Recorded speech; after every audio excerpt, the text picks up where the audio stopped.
അസ്സലാമു അലൈക്കും വറഹ്മത്തുള്ളാഹി വബറകാതുഹു. അൽഹംദുലില്ലാഹി റബ്ബിൽ ആലമീൻ വസ്സലാത്തു വസ്സലാം അലാ അഷ്റഫിൽ അംബിയാഇ വൽ മുർസലീൻ നബിയിനാ വ ഹബീബിനാ മുഹമ്മദിൻ വ ആലിഹി വ അസ്ഹാബിഹി അജ്മഈൻ വ അലാ മൻ തബിഅഹും ബി ഇഹ്സാനിൻ ഇലാ യൗമിദ്ദീൻ അമ്മാ ബഅദ്. ഏറെ ബഹുമാനമുള്ള സത്യവിശ്വാസികളെ, സഹോദരങ്ങളെ, ഖുർആനിൻ്റെ കൂട്ടുകാർ ആരാണ്? അവർക്ക് ലഭിക്കുന്ന ഉന്നതമായ പദവി എന്താണ് എന്ന് പരിശോധിക്കാം. ഇമാം അബൂദാവൂദ് റഹിമഹുല്ല ഉദ്ധരിക്കുന്ന സ്ഥിരപ്പെട്ട ഹദീസിൽ നമുക്ക് കാണാം, ഖാല റസൂലുള്ളാഹി സ്വല്ലല്ലാഹു അലൈഹി വസല്ലം യുഖാലു ലി സാഹിബിൽ ഖുർആൻ, ഖുർആനിൻ്റെ കൂട്ടുകാരനോട് പറയപ്പെടും. ഇവിടെ ഖുർആനിൻ്റെ കൂട്ടുകാരൻ എന്നതുകൊണ്ട് ഉദ്ദേശിക്കുന്നത് നമുക്കറിയാം, എപ്പോഴും കൂടെ നിൽക്കുന്ന ആൾക്കാണ് യഥാർത്ഥത്തിൽ സാഹിബ് എന്ന് പറയുന്നത്. അതോടൊപ്പം തന്നെ സാഹിബ് എന്ന വാക്കിന് അഹ്ല് എന്നർത്ഥമുണ്ട്. ഹദീസുകളിൽ അത് ഉപയോഗിച്ചിട്ടുണ്ട്. അഥവാ ഖുർആനിൻ്റെ ആളുകൾ. എന്താ അങ്ങനെ പറഞ്ഞാൽ? എന്താണോ ഖുർആൻ പഠിപ്പിക്കുന്നത് അതുപോലെ ജീവിക്കുന്ന ആളുകൾ, ഖുർആനിനെ പരിഗണിക്കുന്ന ആളുകൾ, ഖുർആനിനെ പാരായണം ചെയ്തുകൊണ്ട് നിരന്തരമായി ഖുർആനുമായി ബന്ധപ്പെട്ടുകൊണ്ട് ഖുർആനിൻ്റെ അർത്ഥവും ആശയങ്ങളും മനസ്സിലാക്കിക്കൊണ്ട് അതിലെ വിധിവിലക്കുകളെ പാലിച്ചുകൊണ്ട് അതിലെ താക്കീതുകളെ ഭയപ്പെട്ടുകൊണ്ട് ഖുർആൻ പഠിപ്പിക്കുന്ന ഉന്നതമായ സ്വഭാവ സംസ്കാരങ്ങളെ ജീവിതത്തിൽ പാലിച്ചുകൊണ്ട് ഇടപാടുകളിലും ബന്ധങ്ങളിലും മറ്റു മേഖലകളിലുമൊക്കെ അതീവ സൂക്ഷ്മത പുലർത്തിക്കൊണ്ട് ഖുർആൻ വിലക്കിയിട്ടുള്ള നിഷിദ്ധമാക്കിയിട്ടുള്ള കാര്യങ്ങളിൽ നിന്നൊക്കെ പരിപൂർണമായും വിട്ടുനിന്നുകൊണ്ട് അങ്ങനെ ഖുർആനികമായ ഒരു ജീവിതം, ഖുർആനിൻ്റെ കൂടെയുള്ള ഒരു സഞ്ചാരം, ഖുർആനിൻ്റെ കൂടെ നിൽക്കൽ, ഖുർആനിൻ്റെ അഹ്ലുകാരായി മാറൽ, അതിനാണ് സാഹിബുൽ ഖുർആൻ എന്ന് പറയുന്നത്. അങ്ങനെയുള്ളവരിൽ അല്ലാഹു എന്നെയും നിങ്ങളെയും ഉൾപ്പെടുത്തി അനുഗ്രഹിക്കുമാറാകട്ടെ.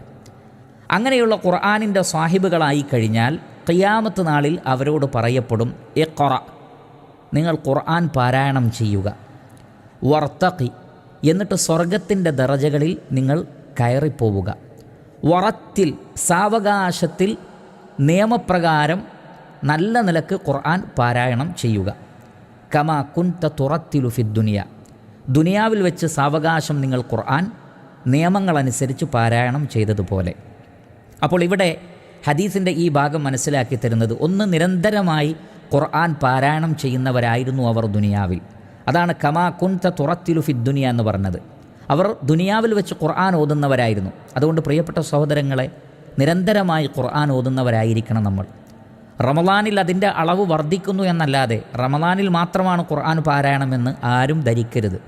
മറിച്ച് പരിശുദ്ധ ഖുർആനിനെ നിരന്തരം നമ്മൾ പാരായണം ചെയ്യുന്നവരായിരിക്കണം. മാത്രമല്ല, ഇവിടെ പാരായണം ചെയ്യുക എന്നതിനപ്പുറത്ത് തർത്തീലോടുകൂടി ഓതാനാണ് പറഞ്ഞത്. പല ഉലമാക്കളും അതിനർത്ഥം നൽകിയിട്ടുള്ളത് സാവകാശത്തിലും തജ്വീദോടുകൂടിയും ഓതുക എന്നുള്ളതാണ്. എന്ന് പറഞ്ഞാൽ അർത്ഥം ഗ്രഹിക്കാൻ ഉദ്ദേശിച്ചുകൊണ്ട്, ആശയം മനസ്സിലാക്കാൻ ഉദ്ദേശിച്ചുകൊണ്ട്, ഹൃദയത്തിൽ ഈമാനും ഖുശൂഉം വർദ്ധിക്കണമെന്ന നിയ്യത്തോടു കൂടിയുള്ള പാരായണം. അതോടൊപ്പം അർത്ഥവ്യത്യാസം വരാതിരിക്കാൻ അക്ഷരങ്ങളെല്ലാം ക്ലിയറാക്കി അതിൻ്റെ മഖ്റജുകൾ, അഥവാ ഓരോ അക്ഷരങ്ങളും പുറപ്പെടേണ്ട സ്ഥലത്ത് നിന്ന് തന്നെ പുറപ്പെട്ടുകൊണ്ടും ഓരോ അക്ഷരത്തിനും, അറബി അക്ഷരത്തിന് എന്തൊരു ഗുണമാണോ ഉള്ളത് ആ ഗുണവും പാലിച്ചുകൊണ്ടുള്ള നല്ല നിലക്കുള്ള പാരായണം. ഓരോരുത്തരും അവരവരുടെ കഴിവിൻ്റെ പരിധിയിൽ നിന്നുകൊണ്ട് അത് ചെയ്യുക.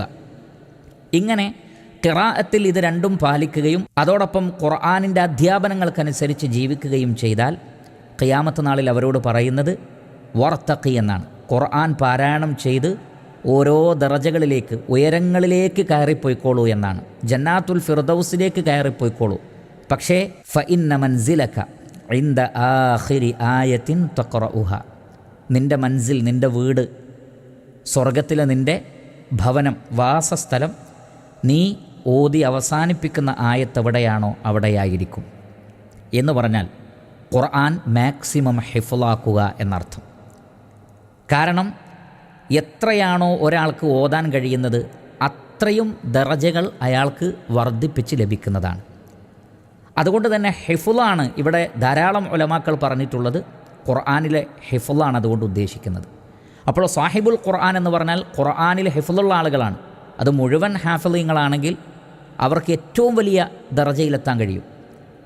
എന്നാൽ എത്രയാണോ ഒരാൾക്ക് അറിവുള്ളത്, എത്ര സൂറത്തുകളാണോ അതിനനുസരിച്ചുള്ള ദറജകൾ സ്വർഗ്ഗലോകത്തുണ്ടാകും. അതുകൊണ്ട് മാക്സിമം ഖുർആനിൽ നിന്ന് ഹിഫ്ളാക്കണം.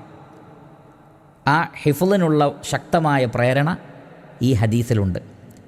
രണ്ടാമത്തത്, വളരെ ഭംഗിയിൽ പാരായണം ചെയ്യണം, നിയമപ്രകാരം പാരായണം ചെയ്യണം. അതിലേക്കുള്ള വ്യക്തമായ സൂചനയും ഈ ഹദീസിലുണ്ട്. അതിനു പുറമെ സാഹിബുൽ ഖുർആനായിരിക്കണം. ഒരു വ്യക്തിയെ കണ്ടാൽ അയാൾ ഖുർആനിൻ്റെ ആളാണ്.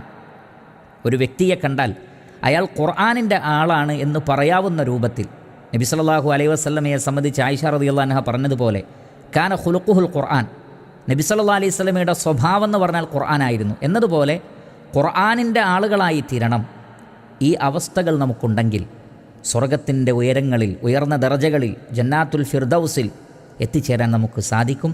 ഇക്കാര്യം നമ്മൾ ശ്രദ്ധിക്കണം. അല്ലാഹു അനുഗ്രഹിക്കട്ടെ. വസല്ലല്ലാഹു വസല്ലമ അലാ ഖൈരി ഖൽഖിഹി മുഹമ്മദിൻ വആലിഹി വസഹ്ബിഹി അജ്മഈൻ വൽഹംദുലില്ലാഹി റബ്ബിൽ ആലമീൻ.